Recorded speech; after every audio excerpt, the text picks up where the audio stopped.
go to you now. T-minus 2 weeks for you before the Netflix Cup, just prior to the Las Vegas Grand Prix. Are you in good shape on the golf course? Nope. I played yesterday here in Sao Paulo, but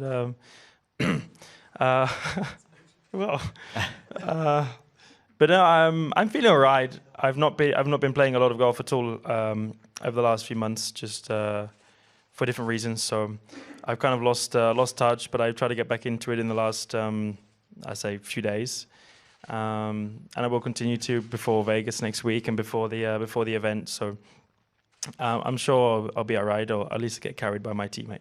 Well, who is your teammate? Can you give us any details? I don't know if I'm allowed or not, but sure. Ricky Fowler. I'm not going to say his nickname, but yeah, Ricky, and a good guy. I mean, I watched all of the guys, and Ricky is kind of a bit more back on form lately.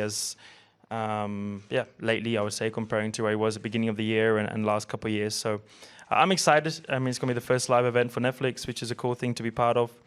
Nice course and everything, and yeah, I don't know like how the whole event is going to work, but I'm sure it's going to be good fun.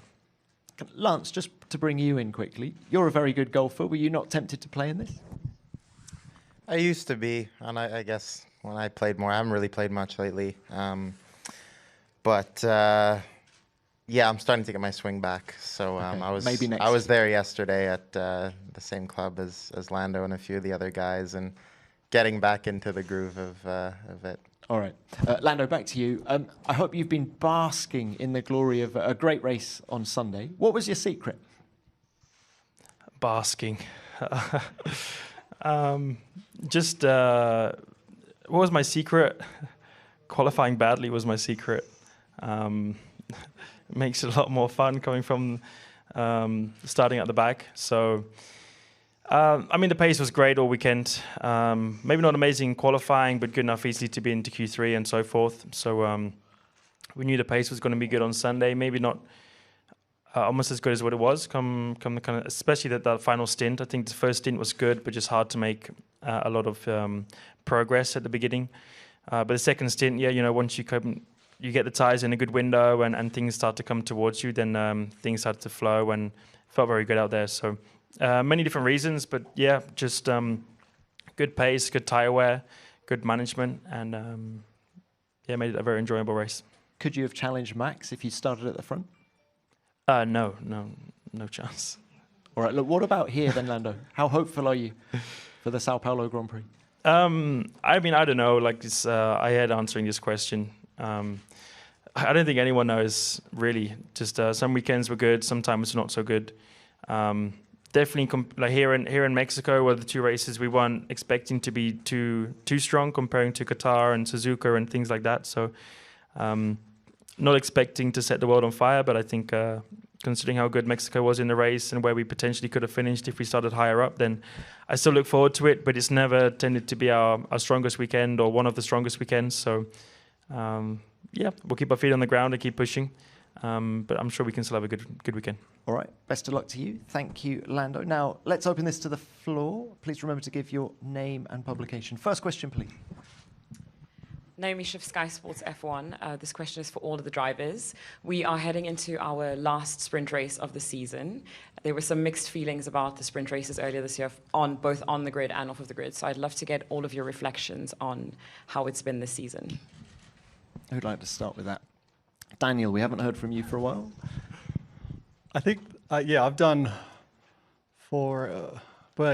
Spa was a sprint, I think. Yeah, then Austin. So I've out of now, which will be my 5th race, 3 of them have been sprints. So I'm like a sprint veteran. I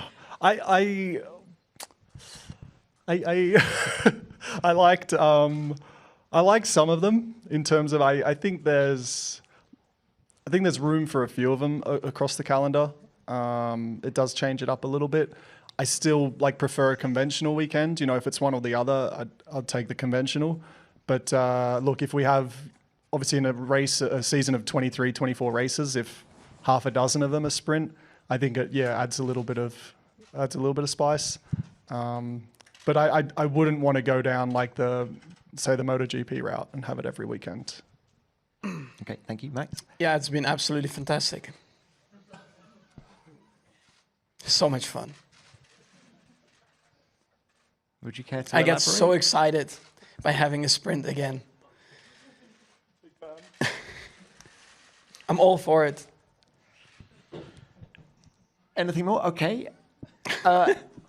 Lance, please, your thoughts? I mean, yeah, I don't mind them. I think it's exciting every time you get in the car. You know, there's something to fight for, and yeah, more action for everyone kind of watching back home too.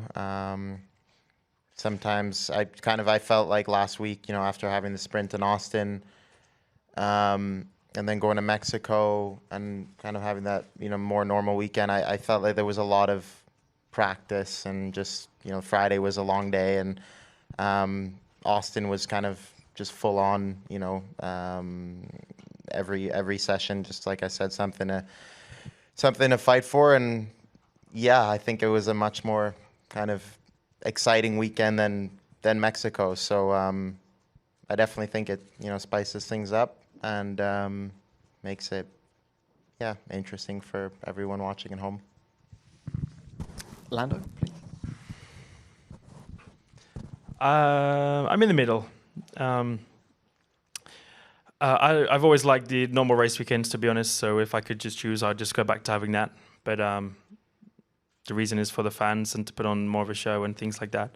I like the challenge of just FP1 qualifying. I think it's better. I think it's, for me, more enjoyable, more of a challenge for the engineers and for us as drivers. So if we just had FP1 qualifying and a main race, you know, Saturday, Sunday, it'll be nice.